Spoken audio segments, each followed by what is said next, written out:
ایک ملکہ خزران بڑی شان و شوکت سے اپنے محل میں بیٹھی ہوئی تھی، جو ان کی لونڈی نے آ کر عرض کیا، ملکہ عالم، محل کے دروازے پر ایک بہت ہی لاچار خستہ حال غریب عورت کھڑی ہے اور وہ ملکہ کی خدمت میں حاضر ہو کر کچھ عرض کرنا چاہتی ہے۔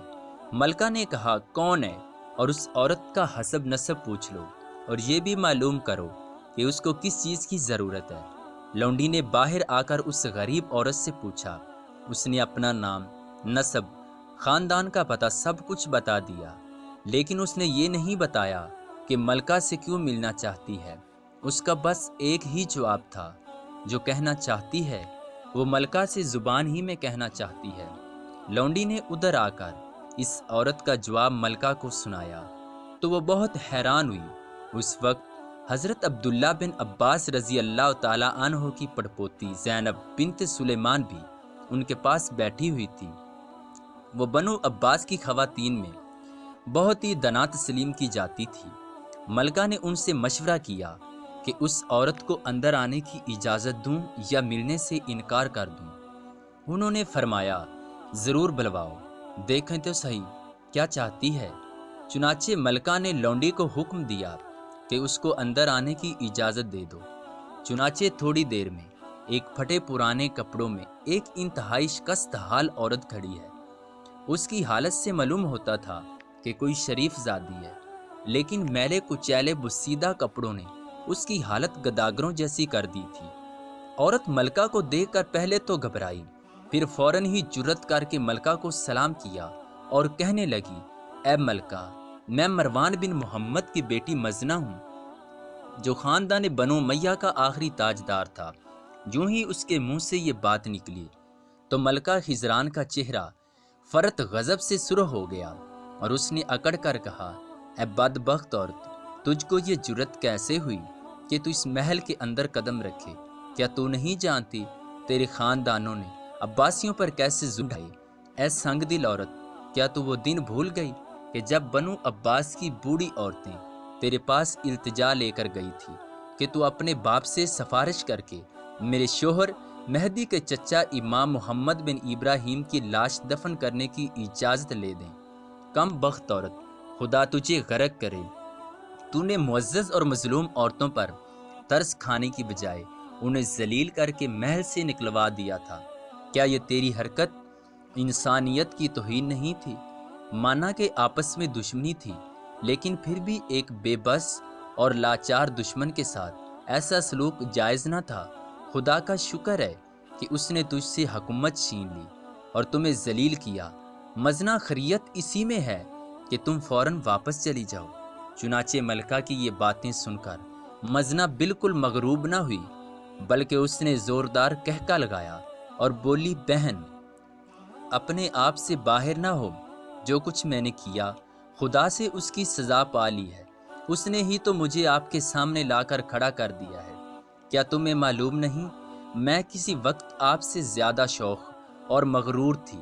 دولت میرے گھر کی غلام تھی۔ مجھے اپنے حسن پر بہت بڑا ناز تھا۔ مجھ کو تکبر اور اکڑ نے اندھا کر دیا تھا۔ ملکہ، کیا تم نے نہ دیکھا، جلد ہی زمانے نے اپنا ورق الٹا دیا۔ خدا نے تمام نعمتیں اپنی مجھ سے چھین لی اور اب میں ایک فقیر سے بدتر ہوں۔ اچھا، کیا تم چاہتی ہو کہ تمہارے ساتھ بھی یہی کچھ ہو؟ اچھا، خوش رہو، میں جاتی ہوں۔ اتنا کہہ کر مزنہ نے تیزی سے باہر کا رخ کیا، لیکن اب چند قدم ہی جا پائی تھی کہ خزران نے دوڑ کر اسے پکڑ لیا اور گلے سے لگا لیا۔ لیکن مزنہ نے پیچھے ہٹ کر کہا، خزران، سنو، تم ملکہ ہو اور میں ایک غریب اور بے کس عورت ہوں۔ میرے کپڑے بسیدہ اور غلیظ ہیں۔ میں اس قابل نہیں کہ ایک ملکہ مجھ سے بغل گیر ہو۔ خزران نے آپ دیدہ ہو کر لونڈیوں کو حکم دیا کہ مزنہ کو نہلا دو اور اعلیٰ درجے کی پوشاک پہنا دو اور اسے نہلا دھلا کر میرے پاس لے آؤ۔ لونڈیوں نے ملکہ کے حکم کی تعمیل کی۔ چنانچہ اس وقت مزنہ کو دیکھ کر یہ معلوم ہوا کہ چاند بادل سے نکل آیا ہے۔ خزران بے اختیار مزنہ سے لپٹ گئی، پاس بٹھایا اور پوچھا، دسترخوان بچھاؤں؟ مزنہ نے کہا، ملکہ، آپ پوچھتی کیا ہیں؟ آپ کے محل میں مجھ سے زیادہ اور کون بھوکا ہوگا؟ فوراً دسترخوان بچھا دیا گیا۔ مزنہ نے سیر ہو کر کھانا کھایا تو ملکہ نے پوچھا، آج کل تمہارا سرپرست کون ہے؟ مزنہ نے آہ بھر کر کہا، آج کس میں ہمت ہے کہ میری سرپرستی کرے؟ مدتوں سے در در کی ٹھوکریں کھا کر آ رہی ہوں، رشتہ دار بھی تو دنیا میں موجود نہیں کہ ان کے پاس جاؤں، بس کچھ قربت ہے تو اسی گھرانے سے یعنی بنو عباس سے۔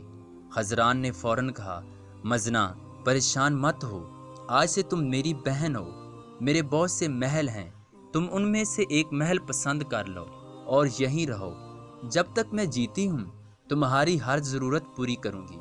چنانچہ مزنہ نے ایک عالیشان محل پسند کیا اور خضران نے ان میں تمام ضروریات زندگی اور لونڈیاں اور غلام مقرر کر دیے، ساتھ ہی 5 لاکھ درہم نقد بھی اس کے حوالے کر دیے کہ جس طرح جی چاہے تم خرچ کر لو۔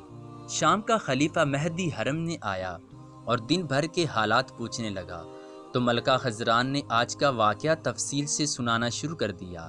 جب اس نے بتایا کہ مزنہ کو اس طرح پناہ میں رکھا تو خلیفہ فرد غضب سے بے تاب ہو گیا اور اس نے ملکہ کی بات کاٹ کر کہا، خضران تم پر ہزار افسوس، جو خدا نے تمہیں نعمتیں عطا کی، تم نے ان کا شکریہ ادا کرنے کا ایک بیش بہا موقع ہاتھ سے کھو دیا۔ تمہاری یہ حرکت ایک ملکہ کی شان نہیں تھی۔ چنانچہ خضران نے کہا، امیر المومنین میری پوری بات تو سنیں۔ اس کے بعد اس نے جب مزنہ سے حسن سلوک کی تفصیل بتائی تو مہدی کا چہرہ چمک اٹھا۔ اس نے خضران کی اعلیٰ ظرفی کو بہت سراہا اور کہا، آج سے میری نظر میں تمہاری قدر اور منزلت زیادہ بڑھ گئی ہے۔ چنانچہ پھر اس نے بھی اپنی طرف سے مظلومہ کو اشرفیوں کے 100 توڑے بھیجے اور ساتھ ہی کہہ کر بھیجا کہ آج میری زندگی کا سب سے بڑا یوم مسرت ہے کہ اس نے ہمیں تمہاری خدمت کی توفیق دی، اب تم اطمینان سے یہاں رہو۔ اس کے بعد مزنہ طویل عرصے تک زندہ رہی۔ مہدی کی وفات 169 ہجری بامطابق 785 عیسوی کو ہوئی۔ اس کے بعد اس کا بیٹا ہادی بھی اس کی خدمت کرتا رہا۔ ہادی کے بعد ہارون رشید خلیفہ بنا تو اس نے بھی مزنہ کو ماں کے برابر سمجھا۔ اس کے عہد خلافت کی ابتدا میں مزنہ نے وفات پائی تو ہارون رشید بچوں کی طرح بلک بل کر رویا اور اس کے جنازے کو شاہانہ شان و شوکت سے قبرستان پہنچایا گیا۔ اخلاقی سبق یہ ہے کہ اللہ نے آپ کو جتنا بھی دیا شکر ادا کریں اور غرور کرنے سے بچیں۔ مزید اچھی ویڈیوز دیکھنے کے لیے ہمارے یوٹیوب چینل کو سبسکرائب کریں، بیل آئیکن پر کلک کریں تاکہ آنے والی نیو ویڈیوز آپ تک پہنچ سکیں۔ Thank you.